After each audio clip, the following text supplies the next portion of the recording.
नमस्कार, मुंबई आउटलुकमध्ये तुमचं स्वागत आहे। आज दिनांक 9 जुलै 2024। बघूयात आजच्या दिवसातील टॉप 5 घडामोडी। लोकसभेनंतर आता विधानसभा निवडणुकीकरता सर्वच राजकीय पक्षांकडून तयारी सुरू करण्यात आली आहे। राज्यात महाविकास आघाडी आणि महायुती अशा 2 आघाड्या आहेत। मात्र आता या विधानसभा निवडणुकीमध्ये राज्यात नवीन एक आघाडीचा उदय होण्याची शक्यता वर्तवली जाते। मुंबईत या आघाडीच्या प्रमुख नेत्यांची बैठक नुकतीच पार पडली असल्याची माहिती सूत्रांकडून मिळाली। त्यामुळे ही निवडणूक राज्यातील प्रमुख 2 आघाडी असलेल्या पक्षांसाठी डोकेदुखी करण्याची शक्यता आहे। विधानसभा निवडणुकीच्या पार्श्वभूमीवर राज्यात तिसऱ्या आघाडीचा उदय होणार आहे। या आघाडीमध्ये प्रामुख्याने संभाजीराजे छत्रपती प्रहार संघटनेचे अध्यक्ष तथा आमदार बच्चू कडू आणि शेतकरी युवा नेते रविकांत तुपकर हे या नवीन आघाडीचे नेतृत्व करणार आहेत। आघाडी संदर्भात प्राथमिक चर्चा तिन्ही नेत्यांमध्ये झाल्याची माहिती समोर येते।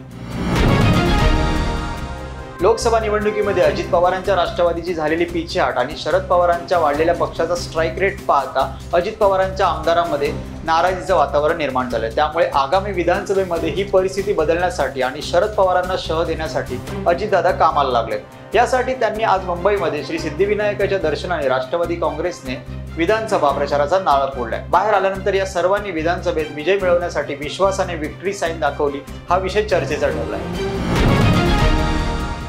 बॉलिवूड अभिनेता सलमान खानच्या घरावर झालेल्या गोळीबार प्रकरणी मुंबई गुन्हे शाखेने न्यायालयात 1736 पानांचे आरोपपत्र दाखल केले। या चार्जशीटमध्ये एप्रिल महिन्यात सलमान खानच्या घराबाहेर झालेल्या गोळीबाराच्या घटनेशी संबंधित बिश्नोई टोळीबाबत खुलासा करण्यात आलाय। उत्तर पश्चिम भारतात यश मिळवल्यानंतर गँगस्टर लॉरेन्स बिश्नोईने महाराष्ट्रातही आपला प्रभाव निर्माण करण्याचा प्रयत्न केल्याचे सांगितले जाते।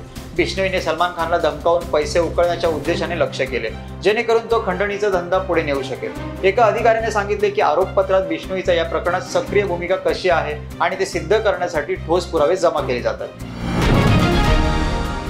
महानगर गॅस लिमिटेडने सीएनजी आणि घरगुती पीएनजीच्या किमतीत वाढ केली असून नवे दर आज म्हणजे मंगळवारपासून अंमलात येणार आहेत। सीएनजी 1.50 रुपयांनी तर पीएनजी 1 रुपयाने महाग झालेला दिसतोय। मुंबईकरांना नव्या दरानुसार 1 किलो सीएनजी साठी 75 रुपये तर घरगुती पीएनजी साठी 48 रुपये मोजावे लागतील। पेट्रोल आणि डिझेलच्या तुलनेत सीएनजीचे दर कमी असले तरी मुंबईतील बऱ्याच टॅक्सी व रिक्षा सीएनजीवर चालत असल्यामुळे प्रवास महागण्याची शक्यता बोलली जाते।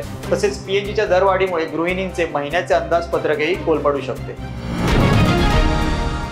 रात्री उशिरापर्यंत पब चालवल्याप्रकरणी बंगळुरू येथील विराट कोहलीच्या मालकीच्या पबवर पोलिसांनी गुन्हा दाखल केला।